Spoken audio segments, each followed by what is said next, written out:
हाँ जी बच्चों, तो फ्रिक्शन वाले चैप्टर ਦੇ ਵਿੱਚ ਅਸੀਂ ਅੱਜ ਫ੍ਰਿਕਸ਼ਨ ਦੇ ਲਾਸਟ ਵੀਡੀਓ ਦੇ ਵਿੱਚ ਟੌਪਿਕ ਦੇ ਵਿੱਚ ਆ ਗਏ ਹਾਂ। ਪਹਿਲਾਂ ਅਸੀਂ ਪੜਿਆ types of friction, then angle of friction, angle of repose and acceleration of a body down a rough inclined plane. तो ਹੁਣ ਅੱਜ ਦੇ ਵੀਡੀਓ ਲੈਕਚਰ 'ਚ ਅਸੀਂ ਪੜਾਂਗੇ work done in moving a body over a rough inclined plane and horizontal surface. ठीक है जी। तो सब तो पहला तो आप देखते हैं work done in moving a body over a rough horizontal surface. हूँ आ साढ़े सामने एक हॉरिजॉन्टल सरफेस है, ये रफ है। रफ मीनस फ्रिक्शन है। जो मूव करांगे P is an applied force. P क्या है? This is applied force. F क्या है? Force of friction. बच्चों थानू लॉज ऑफ लिमिटिंग फ्रिक्शन पढ़ाया। Force of friction is always acts in such a way that it opposite to direction of motion. जी force of friction है वह direction of motion दे opposite direction दे विच हुंदी है। तो आर सब तो पहला तो बच्चों are reaction must be is equal to weight. Now when body moves from this position to that position, इस position तो इस position च जाती है with constant velocity,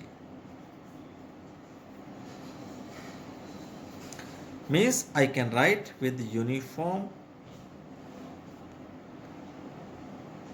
motion, in uniform motion। इस position तो इस position च body जाती है। then P must be is equal to F। जड़ी अप्लाइड फोर्स है वह फोर्स ऑफ फ्रिक्शन दे बराबर होने जानी। then amount of work done किते बराबर हो जाएगा? वर्क डन आप पढ़िया किते बराबर होंदा? Force into displacement. Force into displacement. Force applied force P है, डिस्प्लेसमेंट है बच्चों S। अप्लाइड फोर्स मैं थानू दस्या फोर्स ऑफ फ्रिक्शन के बराबर है, तो force of friction into S लिख सकते हैं। हाँ जी, आप पढ़ चुके हैं लॉज ऑफ लिमिटिंग फ्रिक्शन के विच काइनेटिक फ्रिक्शन क्या आती है? Force upon R, means force of friction क्या हो जाएगा इतने? म्यू के इंटू आर। आर की वैल्यू एम जी है, मीनस म्यू के इंटू एम जी। ये वैल्यू इतने पुट कर देंगे, वर्क डन बराबर हो जाएगा म्यू के into M G into S. ठीक है, तो ये वर्क डन का एक्सप्रैशन आ गया। ठीक है जी, ये वर्क डन का एक्सप्रैशन आ गया उन्हें moving body over a rough horizontal surface. ठीक है जी, तो नेक्स्ट एक्सप्रेशन करते हैं आप work done on a moving body on a rough inclined plane.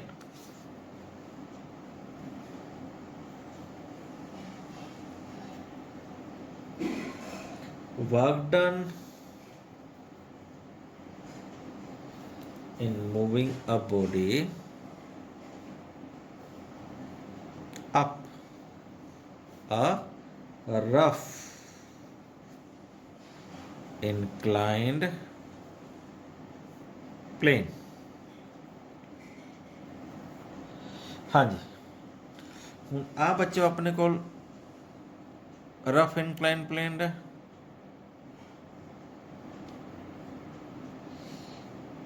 A B ते सी, सपोज अपने को एंगल थीटा है।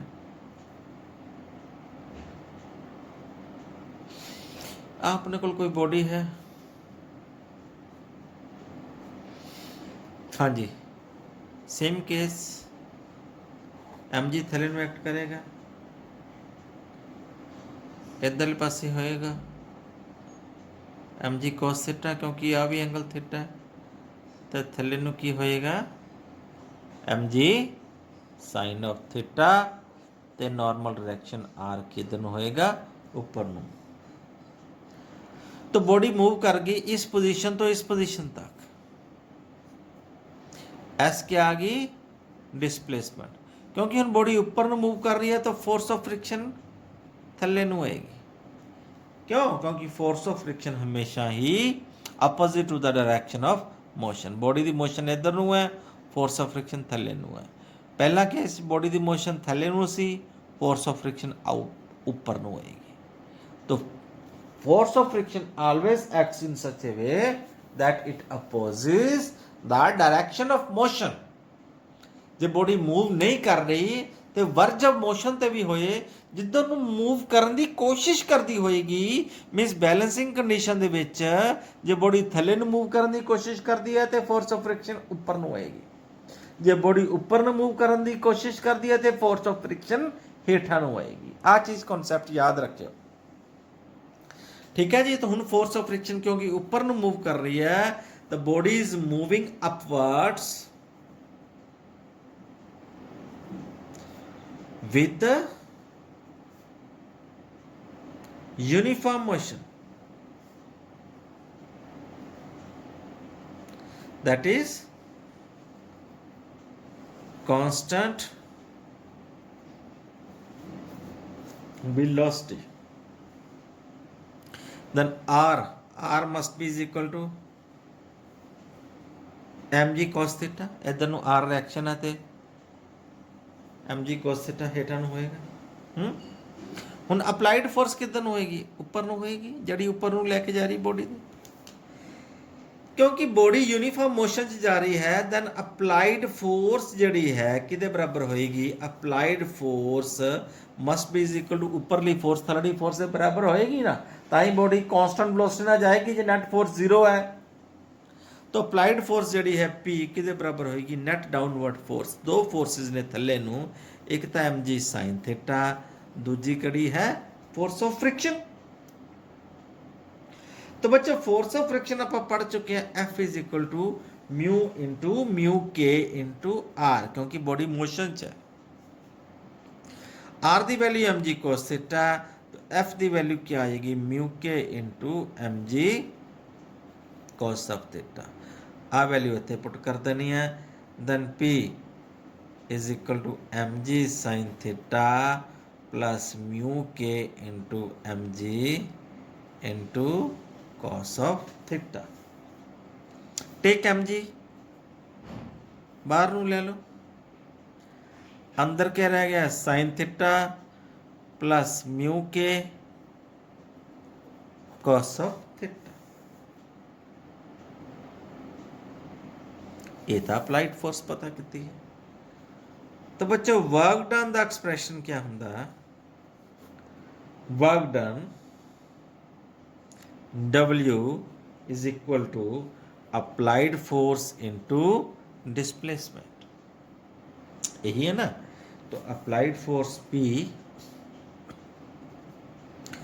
की वैल्यू क्या है? mg sin theta plus mu के cos थीटा इंटू s। तो this is called amount of work done on a moving a body rough up inclined plane। okay, this is a very important derivation। next, last, friction is a necessary evil।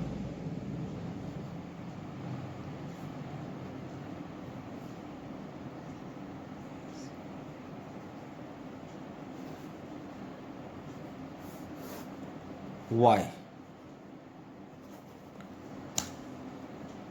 very very important। 2 marks का question ਇਹਦੇ ਚ ਆ ਸਕਦਾ। friction is a necessary evil।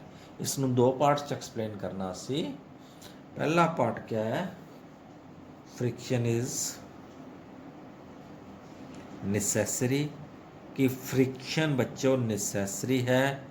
Second part explain करांगे, friction is evil.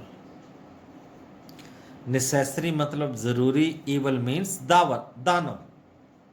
तो लो book चो थानू करा दिए ये points.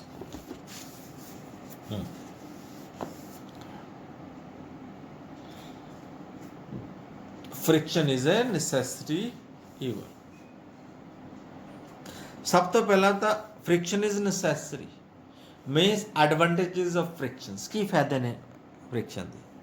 Walking will not be possible without friction. ਅਸੀਂ ਜਦੋਂ ਚੱਲਦੇ ਹਾਂ ਨਾ ਜ਼ਮੀਨ 'ਚ, ਜ਼ਮੀਨ ਨੂੰ ਪਕੜ ਲੈਂਦੇ ਆ ਕਾਹਦੇ ਨਾਲ? ਪੈਰਾਂ ਨਾਲ। ਮਤਲਬ ਫ੍ਰਿਕਸ਼ਨ ਹੈਗੀ ਹੈ ਤੇ ਪਕੜਦੇ ਆ, ਰਾਈਟ। ਤਾਂ ਫ੍ਰਿਕਸ਼ਨ ਦੇ ਕਰਕੇ ਅਸੀਂ ਕੀ ਕਰਦੇ ਆ? ਐਕਸ਼ਨ ਕਰਦੇ ਆ, ਮੀਨਸ ਜ਼ਮੀਨ ਨੂੰ ਆਪਣੇ ਪੈਰ ਨਾਲ ਪਕੜ ਕੇ ਪਿੱਛੇ ਨੂੰ ਧਕੇਲਦੇ ਆ। ਐਕਸ਼ਨ ਹੁੰਦਾ, ਉਹਦੇ ਰਿਐਕਸ਼ਨ ਵਜੋਂ ਜ਼ਮੀਨ ਸਾਨੂੰ ਅੱਗੇ ਨੂੰ ਧਕੇਲਦੀ ਹੈ। ਤਾਂ walking is not possible without friction. ਛੱਡੋ, ਤੁਸੀਂ ਰੱਸੀ ਉੱਪਰ ਚੜ੍ਹਨੀ ਹੈ ਨਾ, ਉਹ ਵੀ ਇਹੀ ਪ੍ਰਿੰਸੀਪਲ ਹੈ, Newton's third law of motion. Friction ਦੇ ਕਰਕੇ ਅਸੀਂ ਰੱਸੀ ਨੂੰ ਪਕੜਦੇ ਹਾਂ, ਰੱਸੀ ਨੂੰ ਫੜ ਕੇ ਥੱਲੇ ਨੂੰ ਖਿੱਚਦੇ ਹਾਂ। ਅਸੀਂ ਚਾਹੁੰਦੇ ਹਾਂ ਰੱਸੀ ਥੱਲੇ ਨੂੰ ਆ ਜਾਏ, ਖਿੱਚਦੇ ਹਾਂ ਥੱਲੇ ਨੂੰ।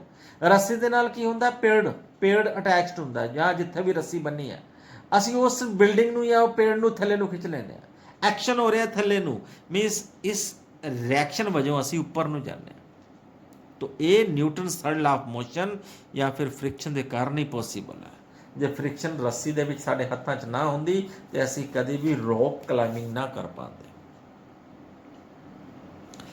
सेकंड पॉइंट है, no two surface will stick to each others if friction is if there is no friction. दो सरफेस दे विच कोई अटैचमेंट ना हुंदी, ईवन दो तुहाडे बॉडी दे उत्ते कपड़े भी अटैच्ड ना हुंदे। तुहाडे बॉडी दे उत्ते कपड़े अटैच्ड ने, टेबल ते बुक पई है, फ्रिक्शन दे करके पई है। जे ना होवे ते इधर उधर हो जाए, क्योंकि धरती घूमती है, धरती घूमन दे नाल इहदे च एडी नहीं रहनी कि यह स्टेबल रह सके, क्योंकि फ्रिक्शन है तेनू पकड़ के रखिया। दूजी गल, चलन वास्ते फ्रिक्शन जरूरी है। मैं पहला ही पॉइंट दसिया। तीजी पॉइंट जो बहुत इंपोर्टेंट है, रुकन वास्ते भी फ्रिक्शन जरूरी है। जे तुसीं चल पे हो, brakes of the vehicles will not work without friction. जे तुसीं चल रहे हो तो रोक ही नहीं सकते। ब्रेकां काहदे नाल लगणगीਆਂ? फ्रिक्शन दे करके लगणगीਆਂ। चौथा points, nut bolts holding parts, जिहड़ी मशीनरी दे विच आपां पेच लाने आ काहदे वास्ते? ताकि स्टिक हो जाण, जुड़ जाण। ਇਹ ਕਾਹਦੇ ਵਾਸਤੇ ਪੋਸੀਬਲ ਹੈ? ਫ੍ਰਿਕਸ਼ਨ ਦੇ ਕਰਕੇ। ਜਿੰਨਾ ਵੀ ਅਡਹੈਸਿਵ, ਆ ਸੱਤਵਾਂ ਪੁਆਇੰਟ ਦਿੱਤਾ, adhesive will lose their purpose. Means ਜਿੰਨਾ ਵੀ ਗੂੰਦ ਪਰਪਸ ਜਾਂ ਸਨਮਾਈਕਾ ਆਪਾਂ ਪਲਾਈਵੁੱਡ ਤੇ ਲਾਉਂਦੇ ਆ, ਜਿੱਥੇ ਵੀ ਅਡਹੈਸਿਵ ਮਤਲਬ ਚੇਪਣ ਵਾਲੀ ਚੇਪੀ ਲਾਉਂਦੇ ਆ, ਉਹ ਸਭ ਫ੍ਰਿਕਸ਼ਨ ਦੇ ਕਾਰਨ ਹੀ ਹੈ। ਪੰਜਵਾਂ ਪੁਆਇੰਟ, ਟੀਚਰਸ ਰਾਈਟ, ਜਿਹੜੇ ਬਲੈਕ ਬੋਰਡ ਦੇ ਉੱਤੇ ਚਾਕ ਘਸਾਉਂਦੇ ਆ। राइटिंग ऑन ब्लैक बोर्ड्स और प्लेन पेपर, या मैं पेन घसाना, शाई की हुंदी है? पेपर नाल चिपक जाती है। या चौक जिहड़ा हुंदा बोर्ड दे नाल चिपक जाता, काहदे पासे चिपकदा है? फ्रिक्शन कर। जे फ्रिक्शन ना होए, मैं चौक घसाई जाऊँगा बोर्ड ते, चौक घस के थल्ले गिरी जाऊगा, चिमड़ेगा नहीं। बोर्ड नूं चिमड़दा काहदे वास्ते? क्योंकि फ्रिक्शन है। मतलब writing on the black board is not possible without friction। transfer of motion from one part of the machine to other part, belts, ਪੁੱਲੀ ਤੁਸੀਂ ਦੇਖਿਆ ਹੋਣਾ, ਆਪਾਂ ਕੁਐਸਚਨਸ ਕੀਤੇ ਨੇ ਪੁੱਲੀ ਵਾਲੇ। ਕਨੈਕਟਰ ਮੋਸ਼ਨ ਦੇ ਵਿੱਚ ਇੱਕ ਮੋਸ਼ਨ ਦੂਜੇ ਮੋਸ਼ਨ ਚ ਮਸ਼ੀਨ ਦੇ ਵਿੱਚ ਟ੍ਰਾਂਸਫਰ ਹੁੰਦੀ ਹੈ ਪੁੱਲੀ ਜਾਂ ਕਨਵੇਅਰ ਬੈਲਟ ਦੇ ਨਾਲ। ਉਹ ਕਿਵੇਂ ਪੋਸੀਬਲ ਹੈ? ਫ੍ਰਿਕਸ਼ਨ ਦੇ ਕਾਰਨ ਹੀ ਹੁੰਦੀ ਹੈ।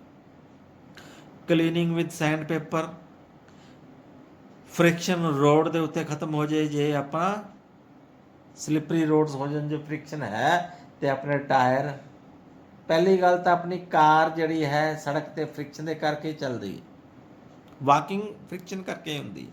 ਜੇ ਫ੍ਰਿਕਸ਼ਨ ਹੈਗਾ ਤੇ ਕਾਰ ਗਾਂ ਨੂੰ ਜਾਂਦੀ ਹੈ, ਜੇ ਫ੍ਰਿਕਸ਼ਨ ਨਾ ਹੋਵੇ ਇੱਕੋ ਥਾਂ ਤੇ ਖੜੇ ਚੱਕੇ ਘੁੰਮੀ ਜਾਣਗੇ ਤੁਹਾਡੇ। ਕਈ ਵਾਰ ਸਮੱਸਿਆ ਹੁੰਦੀ ਹੈ ਫ੍ਰਿਕਸ਼ਨ, ਜਦੋਂ ਤੁਹਾਡੀ ਕਾਰ ਮੱਡ ਦੇ ਵਿੱਚ ਜਾਂ ਚਿੱਕੜ 'ਚ ਫਸ ਜਾਂਦੀ ਹੈ, ਇੱਕੋ ਥਾਂ ਤੇ ਚੱਕੇ ਘੁੰਮਦੇ ਆ। ਕੀ ਕਾਰਨ ਹੈ? ਕਿ ਉਹ ਫ੍ਰਿਕਸ਼ਨ ਖਤਮ ਹੋ ਗਈ, ਟਾਇਰਾਂ ਦੇ ਵਿੱਚ ਤੇ ਰੋਡ ਦੇ ਵਿੱਚ ਫ੍ਰਿਕਸ਼ਨ ਖਤਮ ਹੋ ਗਈ। ਉਹ ਜਿਹੜੇ ਟਾਇਰ ਦੇ ਵਿੱਚ ਜਿਹੜੇ ਗੈਪਸ ਹੁੰਦੇ ਨੇ, ਰਫਨੈਸ ਹੁੰਦੀ ਹੈ, ਉਹ ਖਤਮ ਹੋ ਗਈ, ਕਿਉਂਕਿ ਉਹਦੇ 'ਚ ਮੱਡ ਚਲਾ ਗਿਆ, ਚਿੱਕੜ ਚਲਾ ਗਿਆ, ਹੁਣ ਫ੍ਰਿਕਸ਼ਨ ਨਹੀਂ ਮਿਲ ਰਹੀ। ਤਾਂ ਸਿਆਣੇ ਕਹਿੰਦੇ ਕਿ ਇੱਟ ਰੱਖ ਦਿਓ ਜਿੱਥੇ ਟਾਇਰ ਘੁੰਮਦਾ। ਇੱਟ ਨਾਲ ਕੀ ਹੁੰਦੀ ਹੈ? ਫ੍ਰਿਕਸ਼ਨ ਮਿਲ ਜਾਂਦੀ ਹੈ ਅਤੇ ਗੱਡੀ ਚਿੱਕੜ 'ਚ ਫਸੀ ਪਈ ਉਹ ਨਿਕਲ ਜਾਂਦੀ।